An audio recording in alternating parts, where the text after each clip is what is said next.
నమస్తే, welcome to my channel Nagendra Vepuri. My dear friends, ఈరోజు థంబ్నెయిల్లో సూచించినట్లుగా సంపద సృష్టికి సంబంధించి ఒక ముఖ్యమైన రంగం గురించి మాట్లాడుకోబోతున్నాం. అదేమిటంటే రియల్ ఎస్టేట్. కోట్లు సంపాదించడానికి అనువైన రంగం ఈ రియల్ ఎస్టేట్. ఎందుకంటే సొంత ఇల్లు ప్రతి ఒక్కరి కల. ఆ కళని సాకారం చేసుకోవడం కోసం ప్రతి ఒక్కరూ ఎంతో కష్టపడుతూ ఉంటారు. ఎన్నో ప్రణాళికలు వేసుకుంటారు. ఖర్చులను తగ్గించుకుని పొదుపు చేస్తుంటారు. ఎక్కడ కొనాలి, ఎప్పుడు కొనాలి, ఎంత కొనాలి, ఎలా కొనాలి అని రకరకాలుగా ఆలోచిస్తూ ఉంటారు.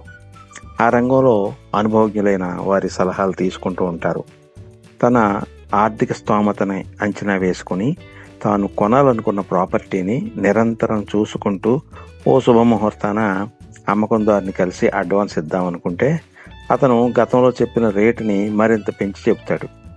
మనం రూపాయల్లో డబ్బును పొదుపు చేసి పోగు చేస్తే అతను లక్షల్లో పెంచేస్తే దిక్కుతోచని స్థితిలో నిరాశకు గురైన మధ్యతరగతి మానవుడు, సామాన్య ఉద్యోగి సొంత ఇళ్లను కలిగి ఉండటం ఒక కలగా భావించి కిరాయి ఇళ్లలో జీవించేస్తూ ఉంటాడు. సకాలంలో సరైన నిర్ణయం తీసుకోకుండా నాంచుతూ పోతే జరిగేది ఇదే. కాబట్టి మన సంపద సృష్టికి రియల్ ఎస్టేట్ ఎలా దోహదం చేస్తుందో ఈ వీడియోలో తెలుసుకుందాం. రియల్ ఎస్టేట్ని నమ్ముకొని కోటీశ్వరులైన సామాన్యులు ఎంతో మంది ఉన్నారు. ముందుగా మనకు తెలిసిన కొంతమంది వ్యక్తుల గురించి మాట్లాడుకుందాం. అసలు పెద్దగా విద్యార్హతలు లేకపోయినా ముందు చూపుతో భవిష్యత్ అవసరాలను దృష్టిలో పెట్టుకుని అభివృద్ధి చెందే ప్రాంతాలను కనుగొని వాక్చాతుర్యంతో మంచి సర్కిల్ని ఏర్పాటు చేసుకునే వ్యక్తి ఎవరైనా రియల్ ఎస్టేట్లో రాణించవచ్చు. తనకంటే ఎక్కువ చదువులు చదివి ఆఫీసర్లుగా ఉద్యోగాలు చేస్తున్న వారిని సైతం దాటుకుంటూ ఆర్థికంగా ఉన్నత స్థానాలకి ఎదగొచ్చు. సినీ రంగంలో అసంఖ్యాక ఆంధ్రుల అభిమాన నటుడు, అందాల నటుడిగా పేరు పొందిన శోభన్ బాబు సంపద వేల కోట్లని మీకు తెలుసా? సినీ రంగానికి చెందిన ఏ ఇతర వ్యక్తికి లేనంత సంపదని కలిగి ఉండే శోభన్ బాబు ఎందరికో ఆదర్శప్రాయుడయ్యాడు. ఈ భూమిపై కాలం గడిచే కొద్దీ జనసంఖ్య పెరుగుతుంది కానీ భూ విస్తీర్ణం ఏమాత్రం పెరగదు అని జగమెరిగిన సత్యాన్ని గుర్తించి సినిమాల్లో నటిస్తూ తాను సంపాదించే మొత్తాన్ని క్రమంగా మద్రాసు నగరంలో అమ్మకానికి వచ్చిన ఖాళీ స్థలాలని, భవంతుల్ని కొంటూ పోవడంతో ఆ స్థలాలు, భవంతుల విలువ అనేక రెట్లు పెరిగిపోవడంతో అనంతమైన సంపదకి యజమాని అయ్యాడాయన. తాను అలా రియల్ ఎస్టేట్లో పెట్టుబడులు పెట్టడమే కాక తన సన్నిహితులకు కూడా నిరంతరం తనలా చేయమని సలహాలు ఇవ్వడంతో ఆయన సలహాలు పాటించిన మురళీమోహన్ లాంటి వారు ఎందరో సైతం కోటీశ్వరులు కాగలిగారు. ఇకపోతే హైదరాబాద్కి చెందిన ఒక ఆయన సామాన్యుడు రియల్ ఎస్టేట్ రంగంలో సంపాదించిన అపరిమిత సంపదతో రాష్ట్రంలో గల టాప్ 10 ధనవంతుల్లో ఒకడుగా ఉన్న ఆ వ్యక్తి పేరు Jupalli Rameshwar Rao. My home group యొక్క ఫౌండర్, చైర్మన్. హైదరాబాదులో ఉండే వాళ్ళందరికీ ఈయన పేరు సుపరిచితమే. ఓ సామాన్య కుటుంబంలో జన్మించిన ఈయన హోమియోపతి డాక్టర్ అవ్వాలనే లక్ష్యంతో చదివి డాక్టర్ అయి హైదరాబాద్లోని దిల్సుఖ్ నగర్లో ప్రాక్టీస్ చేసుకుంటూ ఒక మిత్రుని సలహాపై 50,000 రూపాయలతో కొన్న ఒక ప్లాట్ని 3 ఏళ్ల తర్వాత 1,50,000 రూపాయలకు అమ్మడంతో ₹1,00,000 లాభం రావడంతో రియల్ ఎస్టేట్లో గల పొటెన్షియల్ ఏమిటనేది ఆయనకు అర్థమైంది. అది 1981 సంవత్సరంలో my home constructions private limited అనే పేరుతో కంపెనీని ప్రారంభించాడు ఆయన. ఆపై అంచెలంచెలుగా వృద్ధి చెంది రియల్ ఎస్టేట్తో పాటు మహా సిమెంట్ అనే పెద్ద కంపెనీ స్థాపకుడిగా మరియు TV9 చైర్మన్గా ఖ్యాతిగాంచి అపరిమితమైన సంపదను సృష్టించిన వ్యక్తి ఈ జూపల్లి రామేశ్వరరావు. ఇంకా దేశవ్యాప్తంగా అనేక మంది రియల్ ఎస్టేట్ రంగంలో కోటీశ్వరులు అయిన వాళ్ళు ఉన్నారు. పారిశ్రామికీకరణ వేగంగా జరుగుతూ పల్లెల నుండి పట్టణాలకు జనం తరలి వెళ్లడంతో అన్ని పట్టణాల్లోనూ నగరాల్లోనూ నివాస గృహాల ఆవశ్యకత అధికమై రోజు రోజుకి భూమి విలువ, భవంతుల విలువ పెరిగిపోతూ ఉండటంతో ముందు చూపుతో వ్యవహరిస్తూ తెలివిగా పెట్టుబడి పెట్టేవారు రియల్ ఎస్టేట్ రంగంలో ప్రగతిని సాధించి కోట్లు సంపాదించే అవకాశం ఉంది. పెట్టుబడి పెట్టేందుకు డబ్బు లేని వారు సైతం ఏజెంట్లుగా, బ్రోకర్లుగా వ్యవహరిస్తూ డబ్బును సంపాదించే అవకాశం ఉన్న రంగం ఈ రియల్ ఎస్టేట్. ఈ రంగంలో పెట్టుబడి పెట్టాలంటే కొన్ని జాగ్రత్తలు తీసుకోవాల్సిన అవసరం ఎంతైనా ఉంది. సో దాని గురించి ఇప్పుడు మనం మాట్లాడుకుందాం. మొట్టమొదట మనం ఐడెంటిఫై చేయాల్సిన ప్లేస్ ఏమిటంటే, అసలు ఏ ప్రదేశానికి భవిష్యత్తులో ఎక్కువ డిమాండ్ రాబోతుంది అన్నది ముందుగా మనం ఊహించాల్సి ఉంది.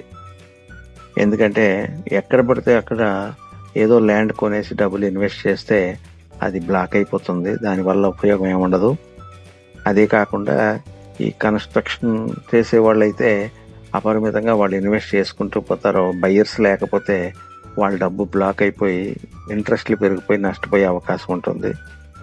కొన్ని సందర్భాల్లో ఆ భూమిని ఎక్వైర్ చేయటం, కొన్ని ల్యాండ్ డిస్ప్యూట్స్ కారణంగా కోర్టు కేసుల్లో ఇరుక్కోవడం ఇత్యాది కారణాల వల్ల కూడా కొంత నష్టాలు సంభవించే అవకాశం ఉంది. కాబట్టి ముందు జాగ్రత్తగా కొన్ని విషయాలని స్టడీ చేసి అప్పుడు ఈ రంగంలోకి ఎంటర్ అవ్వాల్సిన అవసరం ఎంతైనా ఉంది.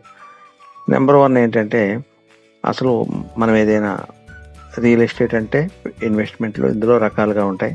ఒకటి ఏదైనా ల్యాండ్ కొనడం, లేదా ఓపెన్ ప్లాట్లు కొనడం, రెసిడెన్షియల్ ప్లాట్స్, లేదంటే కన్స్ట్రక్షన్లో ఉన్న వాటిని తీసుకోవడం, ఫ్లాట్స్ని ఆ కన్స్ట్రక్షన్లో అండర్ కన్స్ట్రక్షన్ ఉన్నప్పుడు మనం బుక్ చేసుకుని ఉండటం వల్ల ఒకటి.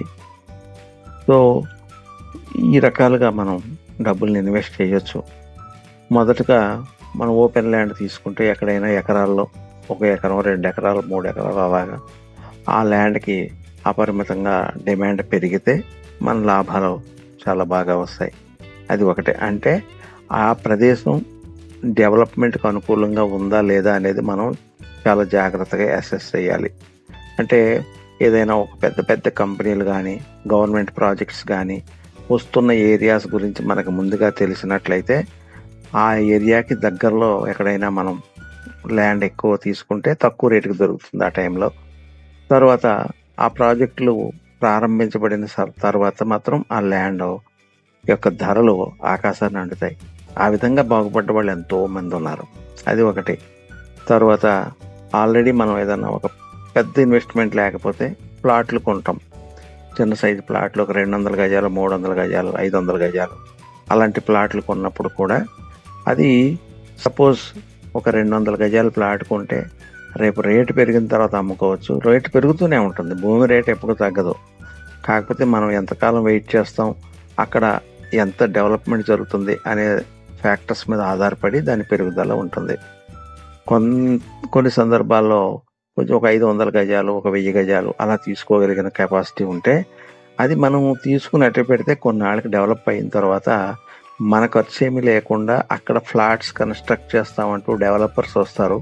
అటువంటి వారితో మనం డెవలప్మెంట్ అగ్రిమెంట్ చేసుకుంటే ఆ కట్టిన ఫ్లాట్స్ సంఖ్యలో సగం వాళ్ళకి, సగం మనకి, లేదా 40%, 60% రేషియోలో అవి పంపకాలు జరిగితే మనకి ఎక్కువ ఇన్వెస్ట్మెంట్ లేకుండా మనకి లాభం బాగా వచ్చే అవకాశం ఉంది. ఈ విధంగా కొందరు లాభపడే వాళ్ళు ఉంటారు. సో ఇలాంటివి అన్ని. కాకపోతే ఈ ప్లాట్స్ ఓపెన్ ల్యాండ్స్ కొన్నప్పుడు మనం డాక్యుమెంటేషన్ కరెక్ట్గా చూసుకోవాలి. డిస్ప్యూట్స్ లేని ల్యాండ్స్ తీసుకోవాలి. కొంతమంది దుర్మార్గులు డబుల్ రిజిస్ట్రేషన్ చేస్తుంటారు, మోసగాళ్ళు. అటువంటి వాటి బారిన పడకుండా మనం లీగల్గా అడ్వైస్ తీసుకుని ముందుకెళ్లాల్సిన అవసరం ఎంతైనా ఉంటుంది.